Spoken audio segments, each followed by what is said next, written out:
캐나다 토론토에 있는 그 로얄 온타리오 박물관이라고 하는 자연사 박물관이 있습니다. 그렇게 크진 않은데 아주 내용이 알차서 가서 참 인상 깊었던 박물관 중 하나입니다. 그 박물관에 있는 여러 많은 전시물들 중에서 제 관심을 가장 끌었던 건 뭐였냐면요, 그 수령, 그러니까 나무의 나이가 1000년 가까이 된 나무의 밑둥을 이만큼 잘라가지고 그 표본을 전시해 놨는데, 저는 그게 굉장히 제 눈길을 사로잡았어요. 그러니까 여러분, 1000년 가까이 된 나무니까 나무의 크기가 뭐 어느 정도인지를 이렇게 짐작할 수 있죠? 실제로 그 밑둥 밑에 있는 그걸 잘라가지고 한 이만큼 되는 걸 잘라가지고 전시했는데, 그 지름이 제 키만 했어요. 그 나무의 지름의 크기가 제 기억에 맞다면은 꽤 큰 나무죠. 그런데요, 그렇게 큰 나무니까 뭐 나이테가 뭐 어림잡아 우리가 생각해도 1000개는 있다는 거 아니겠어요? 여러분, 나이테 1000개 있는 나무 보신 적 있어요? 제가 봤는데 굉장히 흥미로웠던 건 뭐였냐면은, 그 나이테 사이사이에요, 몇 년도라고 하는 그 연도와 함께 이 조그만 메모들이 적혀 있는 겁니다. 근데 그게 뭐였냐면, 예를 들면 이런 거예요. 1500년 하면서 그 옆에다가 혹설이라고 딱 붙여 있고요. 또 1750년 대가뭄. 그러니까 그 나이테에 맞는 그 해에 어떤 자연적인 현상들이 일어나는지를 이제 기록하고 있더라고요. 근데 여러분, 나이테가 아주 촘촘하게 형성되어 있는 때에는요, 거의 어김없이 자연재해라든지 그 나무가 자라기는 굉장히 좋지 않은 상황이 벌어졌다고 하는 것을 알 수 있었습니다. 그 이유는 뭐 여러분들 모두가 다 아시겠지만은, 자연재해라든지 혹은 나무가 생장하는데 좋지 않은 환경 속에서는 나무가 크기가 자라고 몸집을 키우는 것에 에너지를 쓰는 것이 아니고 생존, 어떻게든 살아남기 위해서 에너지를 많이 쓰기 때문에 이렇게 자라진 않지만, 오히려 그때 어때요? 오히려 그 모든 에너지를 자신이 살아남는 데 썼다라고 하는 이유 때문일 겁니다. 그리고 마침내 그 시기를 넘어서면은 언제 그러냐는 듯이 나무는 다시 크게 확장돼서 나무 나이테의 그 간격이 더 벌어지게 되는 것을 보았습니다. 여러분은 아브라함을 아시죠? 아브라함에 대해서는 우리가 뭐 얘기해보자면 많은 것들을 아마 얘기할 수 있을 거예요. 근데 여러분, 아브라함의 아들은 누구였죠? 아브라함의 아들? 내 아들이 아니어서 별로 관심이 없으시죠? 그러니까 아브라함의 아들은 이삭입니다. 그렇죠? 그러니까 우리가 구약에서 하나님을 얘기할 때 아브라함의 하나님, 이삭의 하나님, 야곱의 하나님을 우리가 고백하죠. 이스라엘 백성들은 지금도 그 하나님을 고백하고 있고요. 그런데 여러분, 우리가 아브라함과 이삭에 대해서는 사실은 꽤 우리가 많은 걸 알고 있다고 저는 생각해요. 어린 시절 우리 구약교 때부터 이 아브라함과 야곱은 우리 성경 공부에 또 혹은 설교에 아주 자주 등장하기 때문이죠. 반면에 이삭은요, 여러분, 이삭에 대해서 혹시 아세요? 이삭이라고 하는 사람에 대해서 우리가 알고 있는 거라면 제일 먼저 대답할 수 있는 것은 아브라함이 100세 때 힘들게 어렵게 얻은 정말 귀한 아들이라고 하는 것, 그건 알고 있겠죠? 또 다른 건요, 이삭의 이야기는요 한참 뛰어넘어서 야곱의 이야기와 함께 등장하는데, 그때 야곱이 그 유명한 팥죽 한 그릇, 여러분 기억나시죠? 형님의 장자권을 빼앗기 위해서 그가 형님이 오는 자리에서 팥죽을 딱 끓이고 있잖아요, 그죠? 결국은 노렸던 게 뭡니까? 그 연로한 아버지 이삭이 가지고 있던 축복의 고난을 형이 아닌 둘째였던 자신이 갖기 위해서 하는 계략이었죠. 아버지 이삭은 보기 좋게 그 둘째 아들 야곱의 거짓말에 속아 넘어갑니다. 어찌 보면은 나이 들어 제대로 앞을 보지 못하고 사리를 분간하지 못하는 그런 무능한, 무기력한 아버지의 모습, 그게 어쩌면 성경에서 기록하고 있는 이삭의 모습일지도 모릅니다. 하지만 그의 나이가 젊었을 때에 이 두 이야기 사이에 어떤 한 이야기가 있는데, 그것이 바로 오늘 여러분들과 함께 나누려고 하는 이야기고, 특별히 오늘 사부 예배 드리고 있는 우리 청년들과 이 말씀 나누기를 원합니다. 오늘 그 본문 26장 1절 말씀은 이렇게 시작되죠. 함께 읽어볼까요? 시작.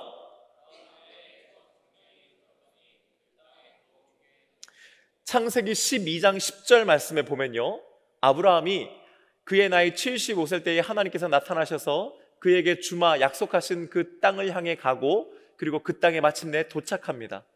자, 그런데 여러분 생각해 보세요. 하나님께서 멀쩡하게 잘 살고 있는 아브라함에게 야, 내가 너에게 주려고 하는 땅이 있다. 네가 그쪽으로 가라. 거기서 내가 너와 함께 하겠다. 약속해 주셨고 그 약속의 말씀을 믿고 아브라함이 자신의 삶을 다 청산하고 새로운 땅으로 간 거예요. 그리고 도착한 곳이 바로 가나안 땅이었습니다. 그런데 그 해에 무슨 일이 벌어지냐? 그 땅에 흉년이 들어요. 그런데 오늘 말씀은요, 그 땅에 또 흉년이 들었다고 말씀하고 있는 겁니다. 여러분, 여기서 그 땅이 중요해요. 그 땅. 그 땅은 어떤 땅이에요? 하나님께서 그의 아버지 아브라함에게 주겠다고 약속하신 땅. 그리고 그 아브라함이 살면서 받는 곳마다 기도하며 하나님 약속하신 대로 이 땅을 내 자손들에게 허락하여 주옵소서 기도했던 땅. 그리고 그렇게 물려받은 이제는 이삭의 땅. 바로 그 땅 말이죠. 그런데요, 하나님께서 주신 그 땅에 또 흉년이 들었다는 겁니다. 여러분, 이런 생각 들지 않아요? 아니, 어떻게 하나님께서 가라고 하셔서 간 땅에 하필 재수도 없게 도착하니까 바로 가뭄이 들어요. 흉년이 들다 이 말이에요. 그런데 시간이 지났는데 또 역시 여전히 하나님께서 주시며 약속하셨던 그 땅에 또 가뭄이 드는 겁니다. 여러분, 이렇게 생각할 수 있잖아요. 하나님 주신 땅이라면은, 하나님께서 선물로 주신 땅이라면은, 이때까지 가뭄이었다가도 내가 도착하면은 비가 내리든지 어떻게 돼서 좀 좋은 땅으로 변화돼야 되는 것 아닙니까? 하나님이 주신 땅이니까, 하나님이 약속으로 주신 땅이니까. 그런데 여러분, 그렇지 않았다는 거죠. 오히려 보란 듯이 마치 정말 이건 뭐지 싶을 정도로 도착했는데 그 땅에 흉년이 들어요. 아브라함의 마음이 어땠을까요, 여러분? 여러분 같으면 어떻겠어요? 우리 같으면은 하나님의 말씀 듣고, 하나님 알지도 못하는 상태에서 하나님의 말씀 듣고 가나안 땅으로 가는 그 정도도 하지 않겠지만은, 그래도 우리 가운데 믿음이 있어서 갔는데 도착해 보니까 흉년 들어요. 여러분, 바로 다시 돌아가고 싶은 마음 생기지 않겠어요? 여기가 아닌가 보다, 이건 아닌가 보다, 내가 잘못 들었나 보다. 그런데 여러분, 하나님께서 아브라함에게 그 땅을 주신 이유가 있죠. 그것은요, 그 땅이 옥토고 너무 좋은 땅이어서 아브라함이 뭘 하면 다 잘 되는 그런 땅은 아니었던 거예요. 즉, 하나님께서 왜 아브라함에게 그 땅을 주셨는가 하는 이유를 우리는 생각해 볼 필요가 있는 겁니다.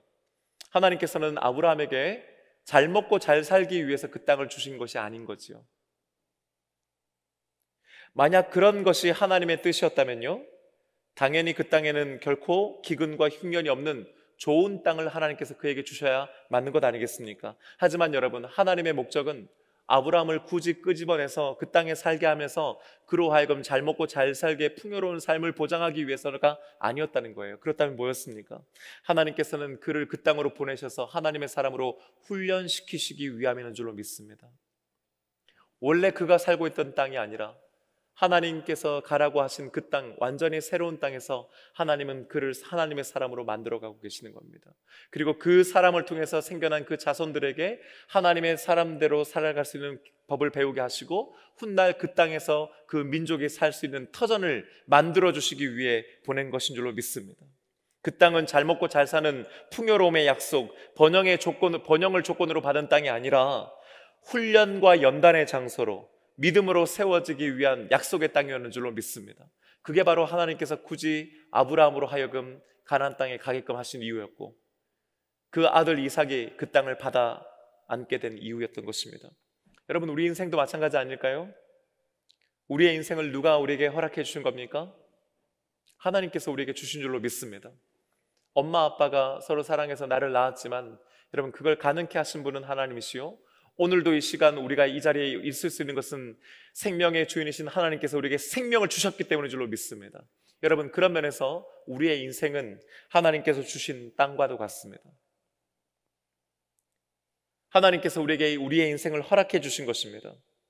문제는요, 하나님께서 허락하신 우리의 인생에도 종종 흉년이 찾아오고 기근이 들 때가 있다는 것입니다. 그건 내 영역이 아닌 거죠. 내가 아무리 노력해도 어떻게 할 수 없는 것 있잖아요. 나의 의지와는 상관없이 벌어지는 일들. 때로 이럴 때도 있잖아요. 야, 하다 정말 올해처럼 힘들고 어려웠던 때가 또 있었나? 비즈니스를 하시는 분들 중에서는요, 야, 내가 정말 장사 지금까지 여러 해 왔지만 올해처럼 힘든 해는 처음이다. 바로 그때예요. 그 땅에 바로 그런 흉년이 들은 겁니다. 하나님께서 우리를 사랑하신다고 했고 믿는 사람에게는 복을 주시며 약속하셨는데 왜 우리 인생에는 이런 우리가 생각할 수 없고 우리가 이야기하지 않고 우리에 의해서 일어나지 않은, 또 우리가 어떻게 해볼 수 없는 기근과 흉년이 듭니까? 왜 우리는 자꾸 아픕니까? 왜 우리에게는 자꾸 고난과 어려움이 찾아오고 끊임없는 도전과 시험이 찾아옵니까? 여러분, 우리는 그것이 우리가 믿음 없어서라고 생각합니다. 우리가 뭔가 잘못된 선택을 했기 때문에 생각합니다. 하지만 여러분, 흉년은 우리의 의지와는, 우리의 판단과 선택과는 상관없이 오기도 하는 겁니다. 그런 의미에서 여러분, 왜 우리 인생에 흉년이 찾아오는가에 대한 정확한 이유를 우리는 이해할 필요가 있습니다. 여러분, 기억하십시다. 하나님께서는 우리에게 잘 먹고 잘 살고 풍요로움을 조건으로 우리에게 인생을 허락한 것이 아니라 하나님의 뜻대로 살고 하나님의 사람으로 살게 하기 위해 우리에게 인생을 허락하신 줄로 믿습니다. 그러니 여러분, 우리의 인생의 목적은 세상에 믿지 않는 저 사람들과 똑같은 것이 되어서는 안 되는 거죠. 왜? 애초에 우리에게 이 인생을 허락하신 하나님의 이유와 목적은 다른 데 있기 때문입니다. 따라서 우리 인생에 기근과 흉년이 찾아오는 이유는 뭡니까? 하나님께서 우리를 골탕 먹이시려고요? 하나님께서 안 계시기 때문이에요? 하나님께서 우리를 더 이상 사랑하지 않으시기 때문입니까? 아니지요. 여러분, 기억하십시다. 우리 인생 가운데 만약 여러분이 어떻게 할 수 없는 어떤 흉년이 찾아왔다면 여러분, 그것은 하나님께서 지금 여러분들을 만지고 계시고 만나고 계시고 함께하고 계신다는 증거인 줄로 믿습니다. 그것을 통해서 하나님의 사람으로 우리를 성장시켜 나가시는 겁니다. 만져주시고 계시는 것입니다.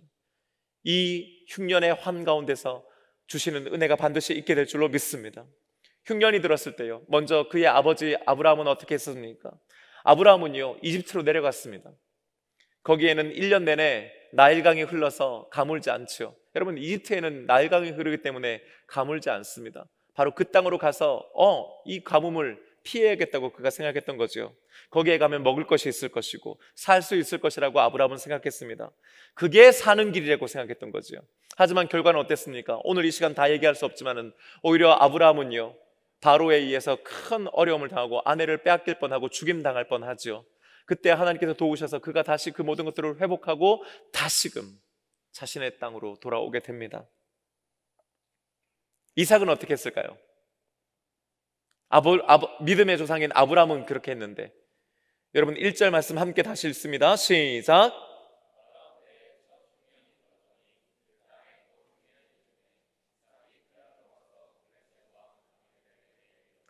자, 이 말씀만 봐서는요, 도대체 이삭이 어떻게 했는지를 좀 우리가 이해하기 어렵습니다. 하지만 그랄이라고 하는 이 도시, 여기가 어딘지를 좀 우리가 이해하면요, 이삭의 의도를 좀 파악할 수가 있어요. 제가 오늘 지도를 준비하진 않았지만 여러분, 성서학자들과 고고학자들의 발굴에 의하면요, 그랄이라고 하는 도시는 이스라엘, 팔레스타인을 기준했을 때 남서쪽에 있는 도시입니다. 자, 여러분 생각해 보세요. 이스라엘의 팔레스타인 땅의 남서쪽에 있는 도시, 어디와 가까워요? 어디로 글로 쭉 가면 어느 나라가 나와요? 이집트가 나옵니다. 그렇죠. 즉 무슨 말입니까? 원래 그가 살고 있던 곳에서 이동했는데 그랄이라고 한 도시로 이동했다는 것은 그가 남서쪽, 즉 이집트를 향해 이동하고 있었다라고 하는 것을 의미하는 것이죠. 그는 이스라엘에서 이집트로 내려가기 위해서 그랄이라고 하는 도시를 지나야만 했던 겁니다. 아버지 아브라함과 크게 다르지 않지요. 자, 그런데 2절 말씀에 하나님께서 이삭에게 나타나셔서 이렇게 말씀하십니다. 2절 말씀 함께 읽겠습니다. 시작.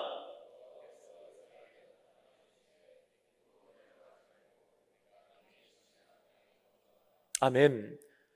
이삭은 아버지 아브라함이 그랬던 것처럼 흉년을 피해서 가뭄이 없는, 흉년이 없는 이집트로 내려가려고 했었습니다.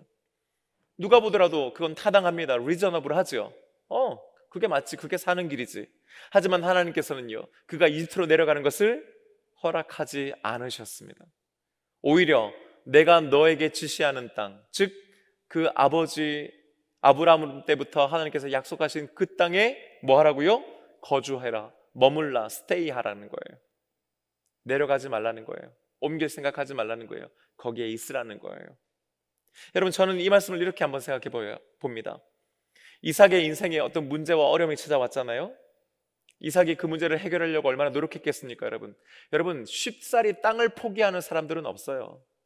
자신에게 어떤 그것이 밭이었던 아니면 목초지였던 자신이 그래도 확보하고 있는 그 땅을 여러분 우리라고 쉽게 포기하겠습니까? 아니죠. 그는 아마 나름의 노력을 했을 거예요. 이런저런 생각을 하고 계산기도 두드려 봤을 겁니다. 몇 가지 길이 있었다고 생각했을 거예요. 아마 여러 가지 옵션이 있는데 그 중에 하나가 바로 이집트로 내려가는 거였을 겁니다. 그리고 아마 그것은 그가 선택할 수 있는 가장 좋은 선택지였다고 그는 믿었을 거예요. 그렇게 내려가면 거기는 사시사철 물이 마르지 않고 너른 목초지가 있고 자신의 양떼를 돌보는데 큰 어려움이 없을 거라고 그는 생각했을 겁니다. 아마 이삿짐을 다 쌌을지도 모르죠. 서둘러 떠나려고 채비를 다 마친 그때에 하나님께서 그에게 말씀하시는 겁니다. 애굽으로 내려가지 말고. 무슨 말씀하시는 겁니까? 흉년을 피하지 말라는 거예요. 그럼 어떻게 하라고요? 내가 내게 지시하는 땅에 머무러라, 거주하라. 저는 이 말씀을 이렇게 이해했어요. 흉년 들어있는 그 땅에서 버텨라.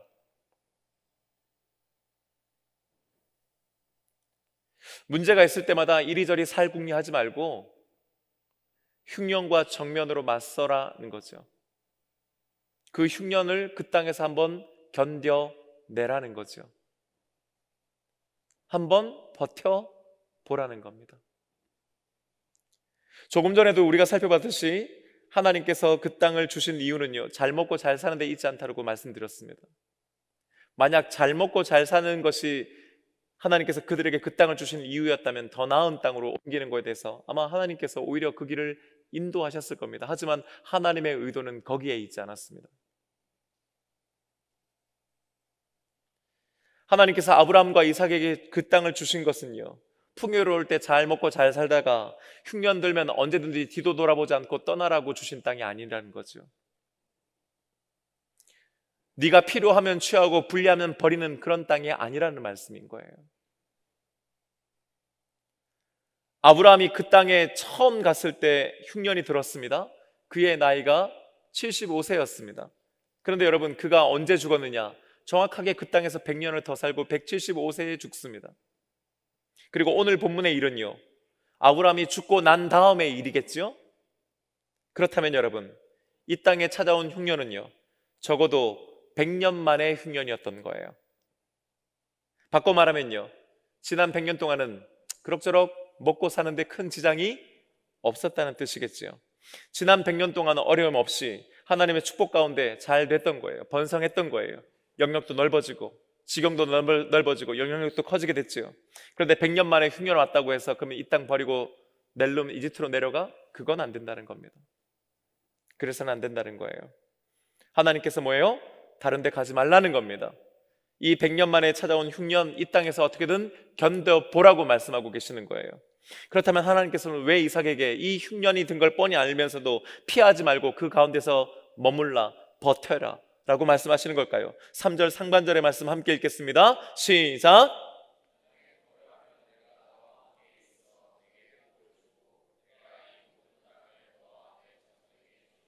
아멘. 이 땅에 네가 계속 머물면 하는 거예요. 전제 조건이 있죠? 뭡니까? 다른 말로 네가 흉년을 피하지 않고 이 흉년을 여기서 이 땅에서 버텨낸다면, 이런 뜻이에요. 어떻게 해주시겠다는 겁니까? 첫 번째, 내가 너와 함께 있어. 할렐루야. 내가 너와 함께 있겠다는 거예요. 여러분, 이 말씀이 얼마나 중요한지 몰라요. 내가 너와 함께 있다는 거예요. 어디에서요? 어디에서 함께 있다는 거예요? 그 땅. 어떤 땅이에요? 흉년이 들어있는 땅. 방금 전까지도 이삭이 뒤도 안 돌아보고 떠나려고 했던 바로 그 땅. 너만 홀로 있는 것이 아니고 누가 함께 있다? 하나님께서 함께 하신다고 약속해 주시는 줄로 믿습니다. 여러분, 너 이집트로 가. 그래, 잘 될 거야. 나도 이집트로 따라갈게. 이렇게 말씀하지 않았다는 거예요. 여러분, 하나님께서는 우리와 늘 함께 하신다고 약속해 주십니다. 그것을 여러분 오해하면 안 돼요. 내가 그러면 어디 가면 하나님이 나를 늘 언제나 따라오신다고 생각하시면 안 됩니다, 여러분. 그거는 임마누엘의 하나님의 반쪽만 이해한 거예요. 하나님은 때로 그곳에 계시면서 우리로 하여금 그 자리에 함께 있자고 우리를 초대하십니다. 그때 우리는 하나님과 함께 할 수 있는 것입니다. 바로 오늘 이삭에게 하나님께서 네가 이 땅에 머물면 이 땅에서 너만 있지 않고 나도 너와 함께 하겠다. 아니, 나는 여기에 계속 있으니 너도 나와 함께 여기에 머물라고 말씀해 주시는 것인 줄로 믿습니다. 여러분, 지금 인생에 흉년이 찾아온 분 계세요? 인생의 어떤 고비와 중요한 시점에 계십니까? 하나님께서 지금 여러분들과 함께 하심을 믿게 되시기를 주님의 이름으로 축복합니다.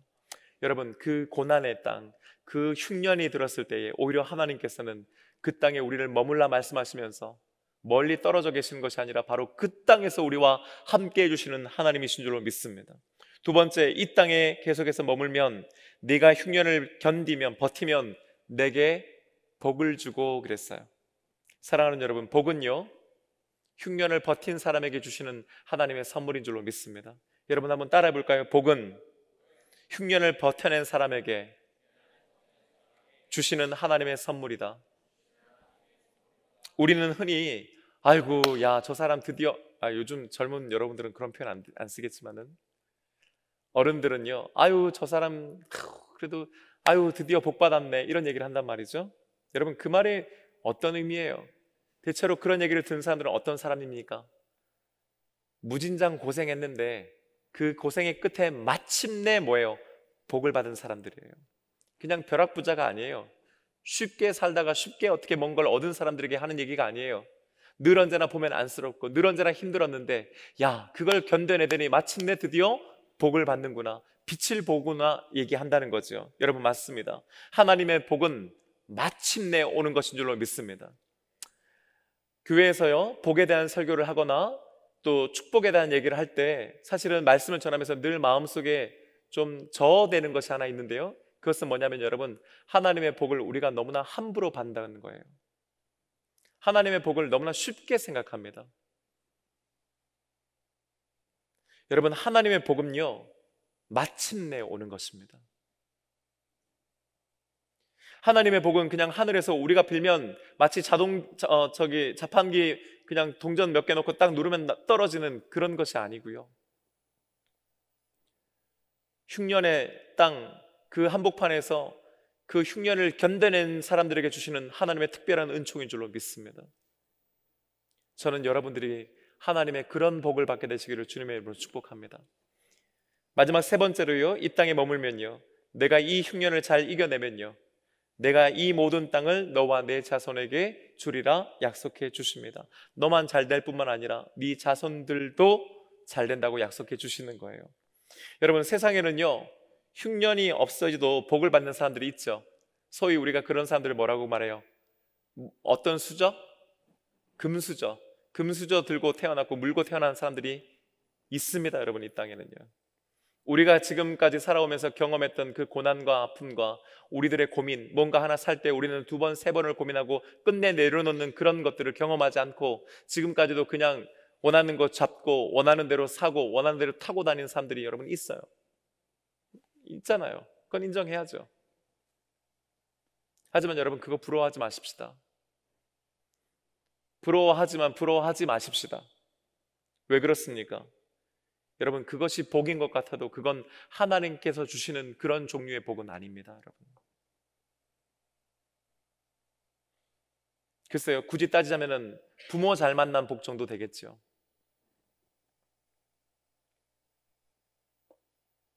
반대로 인생의 흉년을 경험하고요 그것을 버티면서 버틴 끝에 복을 받은 사람들의 자녀들은 좀 다르더라고요. 그들은 단순히 물질의 축복이 아니라 우리 부모님이 이 인생의 흉년을 이렇게 이겨내셨구나, 인생의 흉년이 오면 이렇게 하는 거구나라고 하는 걸 배우고 경험한 사람들이더라고요. 여러분 그게 진짜 복이라고 저는 믿습니다.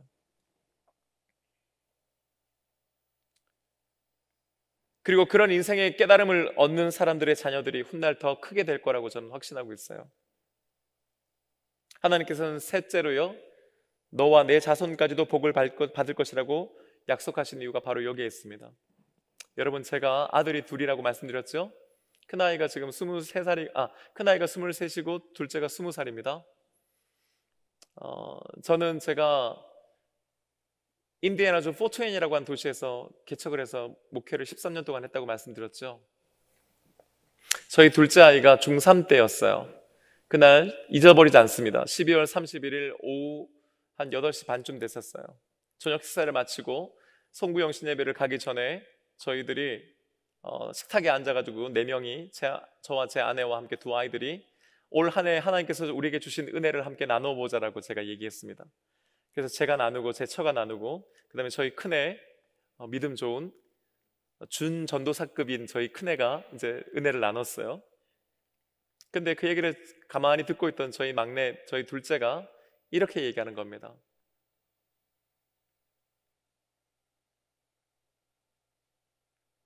나는 하나님이 없는 것 같아요.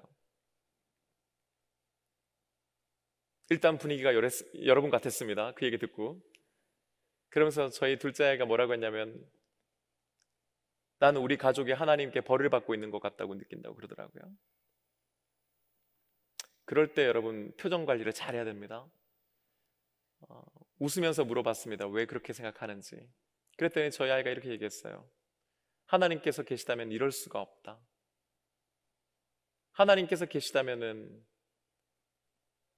아빠가 이렇게 열심히 하는데 왜 우리 교회는 항상 이 모양이냐? 하나님께서 계시다면 우리 엄마는 왜 저렇게 매일 울면서 기도를 하는 거냐?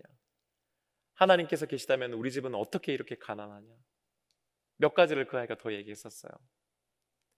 그 얘기를 듣고 보니까 진짜 하나님이 안 계시는 것 같더라고요. 그 얘기를 듣고 아이와 함께 얘기를 나누다가 사실은 그 자리에서 저희들 4명이 다 울었어요. 저희 둘째 아이의 말이 맞았거든요. 하나님께서 계시다면 정말 그럴 수가 없었거든요. 어떻게 그렇게 어려운지, 어떻게 그렇게 안 되는지.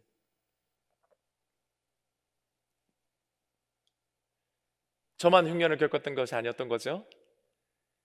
그런 아버지를 둔 저희 두 아이들도 함께 흉년을 겪었던 거죠. 그런데 여러분, 결론부터 말씀드리면 그날을 시작으로 하나님께서 저희 가정에 4년 동안 매일 저녁 가정 큐티를 하게 하셨고, 그 아이에게 하나님의 말씀이 들려지게 하셨고, 그리고 그 아이가 마지막 고3 때 하나님께서 살아계신 것을 그 아이의 입술로 고백하게 되었습니다. 그리고 그 아이는 지금 저와 함께 그 흉년의 때 하나님으로부터 벌을 받았다고 느꼈던 바로 그때가 하나님께서 우리와 함께 하셨던 때였고, 하나님께서 우리에게 복을 주셨던 때였고, 그것으로 인해서 아빠, 엄마와 우리 두 형제가 복을 받았다라고 하는 것을 이야기하게 되었습니다. 나중에 그 좀 풀스토리를 여러분들과 함께 더 나눌 수 있는 시간이 될 수 있으면 좋겠습니다. 오늘은 그것을 이야기하려고 했던 건 아니고요. 저희 둘째 아이가 그 흉년을 함께 보내면서 하나님께서 주신 복을 저와 함께 제 자식들이 받게 되었다는 것을 말씀드리려고 하는 겁니다. 여러분, 운동선수들은요, 자신이 선택한 종목에 맞는 훈련을 하겠죠. 축구 선수는요, 축구에 더 특화된 훈련들을 할 겁니다. 뭐 야구 선수들은 말할 것도 없고요. 투수는 투수로서, 또 타자는 타자의 훈련을 하겠죠. 뭐 김연아와 같은 피겨스케이팅 선수들은 열심히 빙판 위를 달릴 것이고요. 안세영 선수 같은 사람들은 뭐 스매싱과 리턴 연습을 미치도록 하겠죠. 하지만 여러분, 이 모든 운동선수들이 공통적으로 하는 운동이 있습니다. 그게 뭡니까? 근력 운동입니다. 모든 운동선수들은, 전문가의 수준에 있는 선수들은 근력 운동을 하죠. 그 이유는요, 가장 필요한 순간 가장 필요한 힘을 내기 위해서입니다. 그리고 마지막까지 처음 자신이 발휘했던 그 힘과 기술을 지속적으로 계속해서 해낼 수 있게 하기 위함이죠. 그래서 아무리 날씬하고 아름다운 몸매를 유지해야만 하는 피겨스케이트 선수들이나 혹은 체조 선수들이라 할지라도 혹독한 체력 훈련을 하는 것입니다. 그렇다면 여러분, 근력 운동은 언제 가장 효과적일까요? 언제 근육은 가장 잘 만들어지는 걸까요? 운동을 좀 아시는 분들은 운동하고 나서 쉴 때 이런 얘기를 하겠죠? 예, 제가 질문은 그런 요지는 아니고, 여러분 저는 제가 지금은 이렇게 몸이 이렇게 되었지만, 여러분 저도 한때는 조금 날씬했던 때가 있었습니다. 그리고 몸이 이렇게 되고 나서 늘 마음 먹는 것은 운동을 해야지 하는 거예요. 그리고 늘 마음만 먹었었습니다. 근데 지난주 목요일 날 제 처가 저의 목을 붙잡고 끌고 가 저기 PT를 끊게 되었습니다. 제 인생 처음으로 돈을 주고 운동을 하는 이런 지경에까지 이르게 됐습니다. 카인드 짐을 가려고 했는데 거기 우리 청년들이 많다는 소식을 듣고 절대 거기는 가지 않겠다 마음 먹고, 내 뱃살을 공개할 수 없다 걔네들한테. 그래서 이제 좀 안 다닐 것 같은 데를 가서 이제 등록을 하고 왔는데요. 또 제가 또 이제 어떻게 하면 운동을 좀 더 잘할 수 있을까를 또 여러 가지 찾아봤지 않겠습니까? 운동하지 않는 저 같은 사람들의 특징은 책을 본다는 거예요. 봤더니 이렇게 얘기하더라고요. 마지막 3초를 버티는 것. 그렇죠? 힘을 쓰고 자세를 맞추고 나서 마지막 근육을 쥐어짜는 그 3초의 시간, 그걸 버텨낼 수 있느냐 없느냐에 따라서 근육이 잘 만들어지냐 그렇지 않느냐, 그리고 같은 근육이어도 근육의 질이 다르다는 얘기를 저는 본 것 같습니다. 3초를 버티는다. 왜요? 강한 근육을 만들기 위해서입니다. 여러분, 우리 인생의 근육을 키우는데도요, 저는 같은 원리가 필요하다고 생각합니다. 마지막 3초를 버텨내는 힘, 여러분에게는 그 힘이 있으십니까? 오늘 말씀 보니까요, 6절 말씀에 이렇게 기록하고 있지요. 이삭이 그랄에 거주하였더니, 그가 원래 이집트로 내려가려고 했던 것을 멈춥니다. 그 땅에 머뭅니다. 떠나지 않습니다. 떠나지 않기로 마음먹은 겁니다. 이삭이 하나님의 말씀에 순종했던 겁니다. 여러분, 오늘 이 이야기의 결과가 뭔지 아십니까? 이 이야기가 어떻게 끝나는지 아십니까? 오늘 그냥 1절부터 6절까지로 본문했지만 사실은 진짜 여러분들에게 드리고 싶었던 말씀은 바로 12절 말씀입니다. 함께 읽겠습니다. 시작.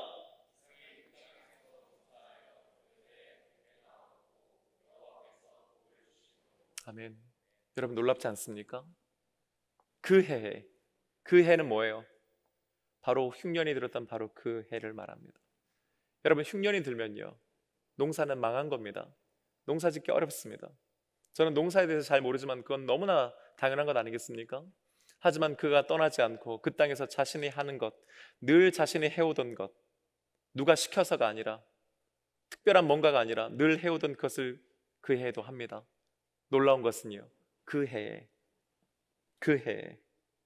그 땅에서 농사하여, 즉 하나님께서 주셨으나 흉년이 들어서 떠나려고 했던 바로 그 땅, 흉년이 들어서 누구도 농사 짓지 않는 그때에 오히려 그는 늘 해왔던 것을 합니다. 결과는 그 해에 100배나 얻었고, 결과가 뭐였습니까? 여호와께서 복을 주심으로. 그렇습니다. 왜 그가 그런 엄청난 성공을 거둘 수 있었습니까? 하나님께서 복을 주셨기 때문입니다. 그리고 그 복은 하나님의 말씀에 순종하여 그가 원래 가려고 했던 이집트로의 길을 멈추어 쓰고 하나님께서 약속하신 그 땅에서 그 흉년의 때를 버텨냈기 때문이었습니다. 여러분, 혹시 인생의 흉년 경험하고 계십니까? 사방이 둘러싸여서 도대체 뭘 어떻게 해야 될지 모르시겠습니까? 이러지도 저러지도 못하고 계십니까? 하루라도 빨리 지긋지긋한 이 땅을, 이 흉년을 벗어나고 싶으십니까? 하지만 여러분, 오늘 이 말씀, 하나님의 말씀으로 여러분 들으실 수 있게 되기를 원합니다. 그렇다고 해서 아무것도 하지 말라고 하는 건 아닙니다. 여러분, 기도하십시다. 그리고 하나님께서 정말 내게 머물기를 원하시는지 떠나기를 원하시는지를 구별하십시다. 그리고 만약에 머물기를 원하신다면 여러분, 좀 힘들고 어렵고 숨이 턱 밑까지 차다 올랐다 하더라도 그 3초를 버티는 힘 발휘해서 하나님의 말씀에 순종하여 그 자리에 서 있으십시다. 지금 하나님께서는 우리에게 버티는 힘을 요구하고 계십니다. 이 어려움을 하루빨리 벗어나는 것보다도 더 중요한 것은 이 어려움을 통해서 힘을 기르는 것입니다. 이 어려움을 통해서 하나님의 뜻을 깨닫게 되는 것입니다. 하나님께서 우리에게 주시는 그 힘으로 다시 한번 이것을 견뎌내는 것, 그리고 그것을 통해서 우리가 하나님의 사람으로 한 단계 더 성장하기를 하나님은 원하고 계십니다. 우리는 늘 언제나 잘 되는 것에 관심이 있습니다. 우리는 더 많은 것들을 얻는 것에 관심이 있습니다. 하지만 하나님은 우리에게 관심이 있으십니다. 그리고 우리가 더 하나님의 사람으로 성장하기를 기대하고 격려해 주십니다. 힘이 들고 어려우면 어려울수록 오히려 그 3초를 버티면 근육은 더욱 단단해진다고 합니다. 우리의 인생이 지금 힘들고 어려우면 어려울수록 오히려 지금 이 순간이 하나님께서 여러분을 더욱 단단하고 강하게 훈련시키시는 때라고 저는 믿습니다. 사랑하는 여러분, 이번 한 주간 우리 오늘 이 말씀 기억하며 이번 한 주간도 그 3초를 버텨내는 힘을 발휘해 버텨내는 저와 여러분 되시기를 주님의 이름으로 축복합니다. 우리 함께 일어나서 이 찬양 함께 하기 원합니다.